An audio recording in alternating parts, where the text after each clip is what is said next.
Hello everyone, welcome to our YouTube channel. आज के session में इकोनॉमी का बहुत ही इंपॉर्टेंट टॉपिक डिस्कस करेंगे, that is silicon valley bank failure.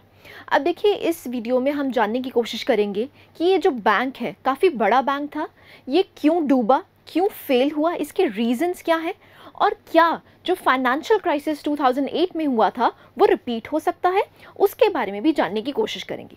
Eight the end of the video we will discuss an important MCQ that will be related to this topic. So let's start the session. सबसे पहले देखते हैं ये news में क्यों था। So silicon Valley Bank's downfall is the largest failure of a financial institution since Washington Mutual collapsed at the height of the financial crisis more than a decade ago. So यहाँ पर यही apprehension लगाई जा रही है कि क्या 2008 का फाइनेंशियल क्राइसिस दोबारा रिपीट हो सकता है। अभी रिसेंटली एक्सपर्ट्स ने कहा है कि there is no worry about it. Experts don't expect issues spreading across to border financial sectors. अब देखिए, मेजर क्वेश्चन उठता है जहां से एक्चुअली में आपके क्वेश्चंस बन सकते हैं, दैट इज कि ये बैंक फेल ही क्यों किया। What are the reasons behind it, why did the bank fail. अब इस टॉपिक को बहुत ही ध्यान से समझिएगा क्योंकि यहाँ पर कुछ टेक्निकल टर्मिनोलॉजीज यूज़ की गई हैं और आपको अगर स्टोरी पता चलेगी कि ये बैंक फेल क्यों किया, उसके बाद आप बैंकिंग सेक्टर को बहुत अच्छे से जान पाएंगे। Right, so let's start. आप ये डायग्राम देखिए, ये बहुत ही होलिस्टिक डायग्राम बनाया गया है। यहाँ पर आप देख सकते हैं, अब सिलिकॉन वैली बैंक है। अब सिलिकॉन जनरली बैंक्स क्या करते हैं, लोन्स देते हैं। इनका majority of the loans were given to the venture capitalists और प्राइवेट एक्विटी फर्म्स को दिया गया है। तो मेजॉरिटी चंक इन्होंने किसको लोन दिया है, वेंचर कैपिटलिस्ट को। अब जनरली अगर हम वेंचर कैपिटलिस्ट की बात करते हैं तो वो फर्दर लोन किसको देते हैं, स्टार्टअप्स को। तो वो वेंचर कैपिटलिस्ट ने एक्चुअली में इन्वेस्ट कहाँ पर किया हुआ है, ज़्यादातर स्टार्टअप्स में।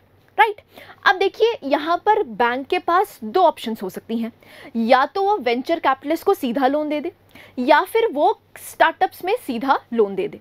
तो यहाँ पर इसके पास दो ऑप्शंस थी। मेजॉरिटी ऑफ द चंक इसने किसको दिया है, दैट इज वेंचर कैपिटलिस्ट को। वेंचर कैपिटलिस्ट ने फर्दर इन्वेस्ट कहाँ किया है, that is in the startups. This is point number 1।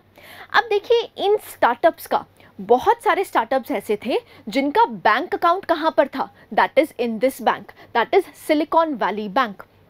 तो अब जैसे जनरली कोई भी बिजनेस चलता है तो आपके वहाँ पर करंट अकाउंट में डिपॉजिट्स होते हैं। तो करंट अकाउंट में जो डिपॉजिट्स थे इस पर्टिकुलर बैंक के पास ज़्यादातर किसके थे, स्टार्टअप्स के थे। ये बात समझे आप। अब देखिए, जब कोविड-19 हुआ तो उस टाइम जो आपकी करेंसी है वो चीप हो गई।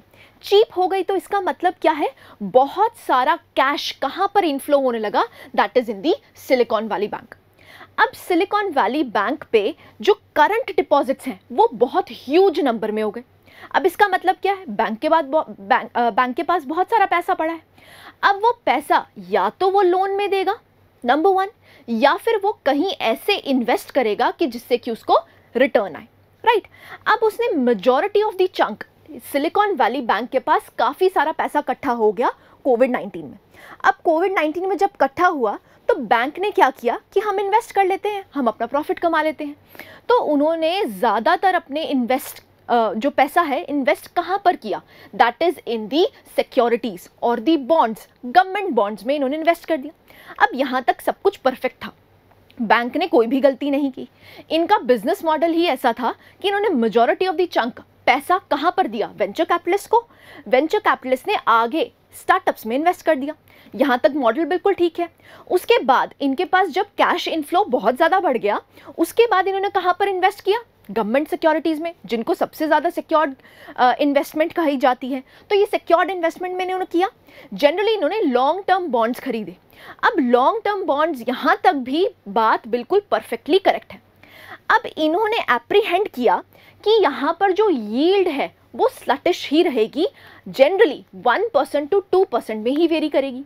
लेकिन जब हम फरवरी 2022 की बात करते हैं तो ये जो यील्ड है ये एकदम से 1% से 4% चली गई। तो इसका मतलब क्या है, अगर यील्ड बढ़ गई तो आपके bond prices they will fall. अब इन्होंने इन्वेस्टमेंट कहाँ पर कर रखी थी, that is long term bonds.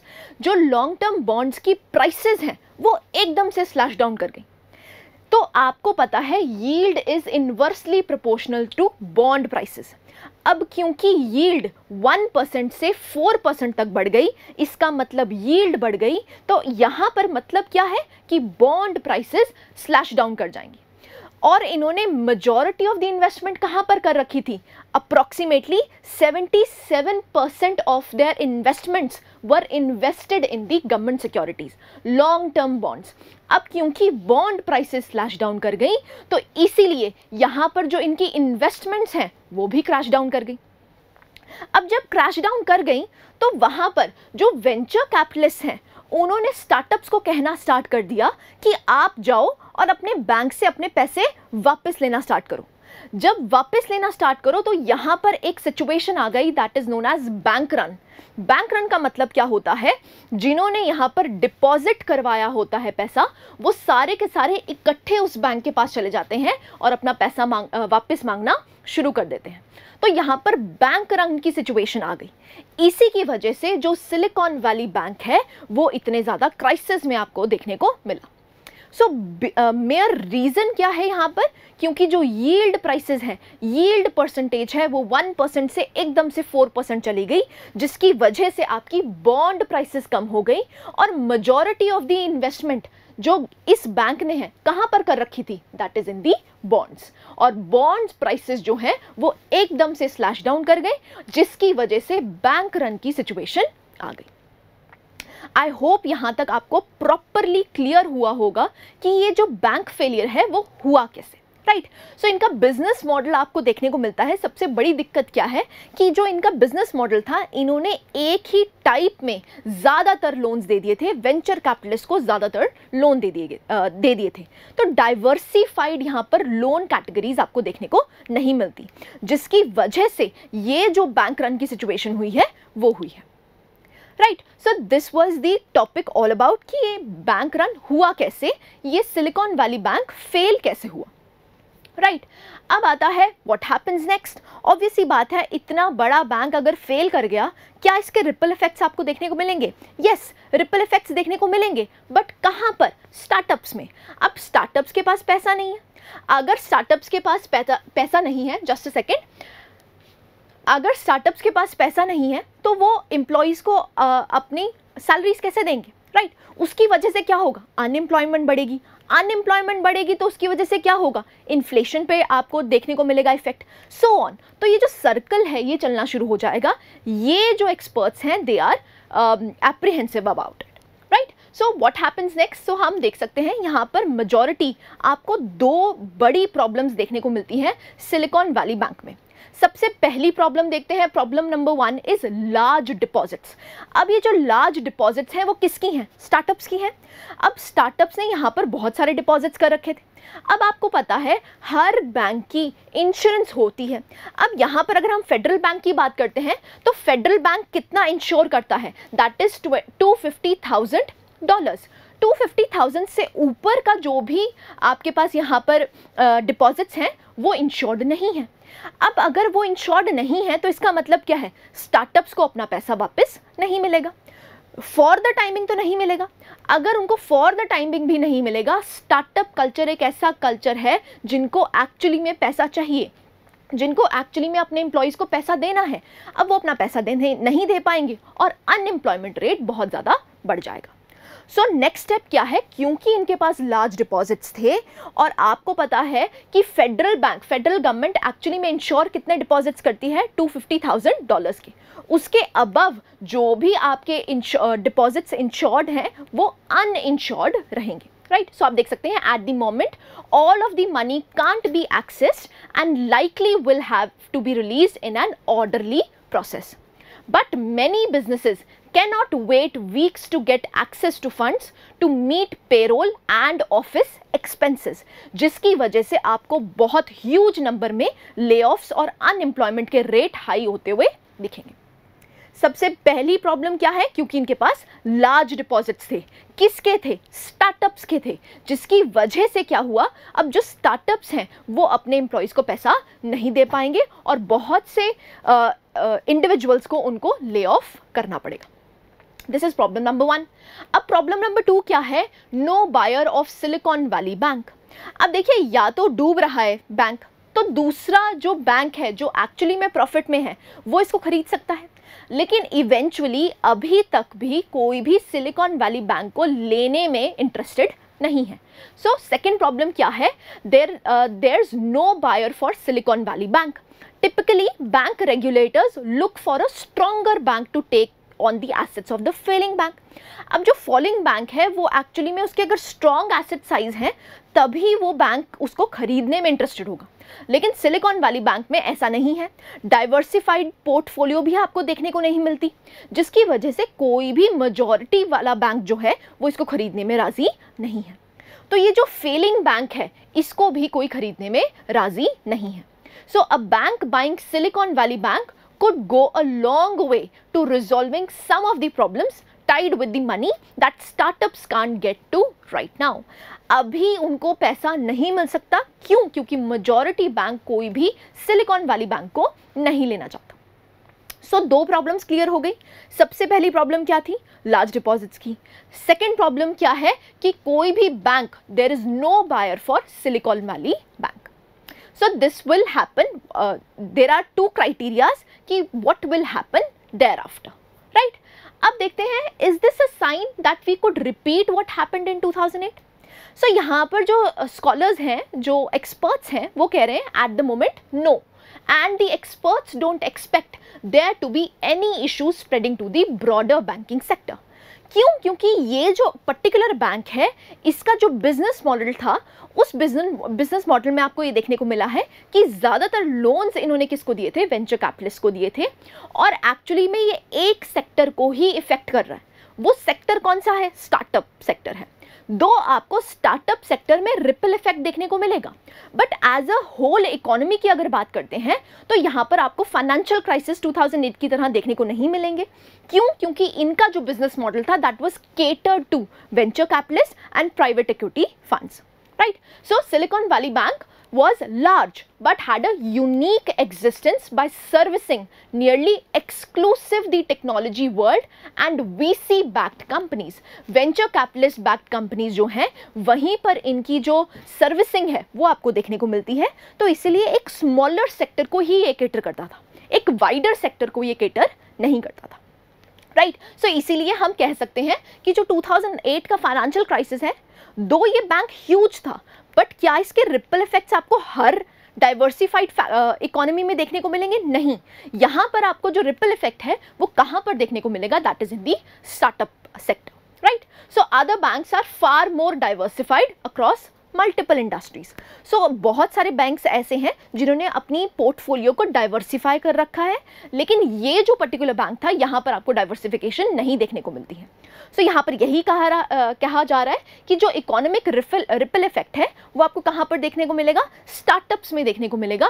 क्यों? क्योंकि उनका पैसा अब रुक चुका है, right? So these are the things कि हम कह सकते हैं कि 2008 के फाइनेंशियल क्राइसिस को हम रिपीट नहीं करेंगे, राइट?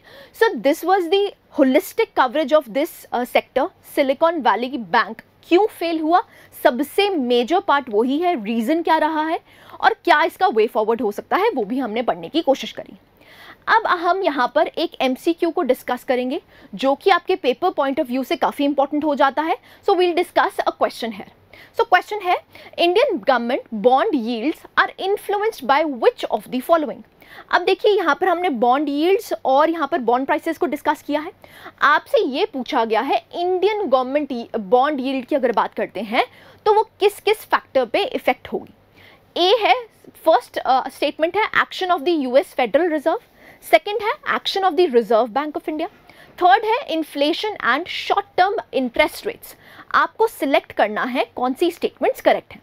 आपके पास ऑप्शन है A option 1 and 2, B option that is 2 only, C option 3 only, और is it D that is 1, 2 and 3। आप वीडियो को पॉज कर सकते हैं और अपने आंसर को सिलेक्ट कर सकते हैं। We'll discuss the answer। देखिए अगर हम इंडियन गवर्नमेंट बॉन्ड यील्ड्स की बात करते हैं तो ये तीनों पे ही आपको देखने को मिलता है, they are influenced by 3 of them, all of 3। So यहाँ पर आपके पास ऑप्शन क्या बन जाती है, आंसर क्या बन जाता है, दैट इज D। अब इसकी एक्सप्लेनेशन पढ़ लेते हैं। देखिए, अगर हम यहाँ पर यूएस फेडरल रिजर्व की बात करते हैं तो स्टेटमेंट 1 क्यों करेक्ट होती है? So hike in the interest rates in the US, जब यूएस अपने इंटरेस्ट रेट्स को हाइक करेगा तो जो भी इन्वेस्टमेंट इन्वेस्टर ने इंडिया में कर रखी है वो अपना इंडिया से पैसा निकालेगा और कहाँ पर इन्वेस्ट करना स्टार्ट कर देगा? यूएस में इन्वेस्ट करना स्टार्ट कर देगा। क्यों? क्योंकि उसको इंटरेस्ट रेट्स हायर मिल रहे हैं। कहाँ पर? यूएस में। तो ऑब्वियस सी बात है, आपको यहाँ पर फ्लक्चुएशंस देखने को मिलेंगी और आपका bond yield as well as bond prices पे इफेक्ट होना लाजमी है। This is statement number 1। State number 2 की बात करते हैं तो the multifaceted roles played by the RBI. अब उन्होंने बोला कि अगर आरबीआई कुछ ऊपर नीचे करता है तो क्या आपको यील्ड और बॉन्ड प्राइसेस में इफेक्ट होता हुआ दिखेगा? Yes, obviously. क्यों? क्योंकि जो आरबीआई है वो मेजर स्टेक होल्डर है। अगर आरबीआई अपने इंटरेस्ट रेट्स हाई या लो करता है तो ऑब्वियस सी बात है आपको बॉन्ड यील्ड पे इफेक्ट होता हुआ दिखेगा। क्यों? क्योंकि yield is inversely proportional to the bond prices. अगर इंटरेस्ट रेट्स में अप एंड डाउन होता है तो ऑब्वियस सी बात है आपको यील्ड में भी फर्क होता हुआ, फ्लक्चुएशन होती हुई दिखेगी।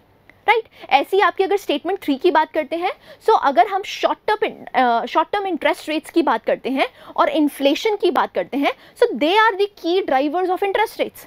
इन्फ्लेशन बढ़ गई तो इंटरेस्ट रेट्स भी इफेक्ट होंगे, दैट इज ट्रू। सो अगर इन्फ्लेशन होती है, शॉर्ट टर्म इंटरेस्ट रेट्स ऊपर या नीचे जाते हैं तो भी आपको यील्ड में फ्लक्चुएशंस होती हुई दिखेंगी। Right. So this was the MCQ जहां पर हमने बॉन्ड यील्ड और बॉन्ड प्राइसेस की बात करी है एंड स्पेसिफिकली हमने इंडियन गवर्नमेंट बॉन्ड यील्ड्स की बात करी है कि वो किस किस चीज़ से इन्फ्लुएंस होंगे। तो तीनों ही चीज़ों से वो इन्फ्लुएंस होंगे।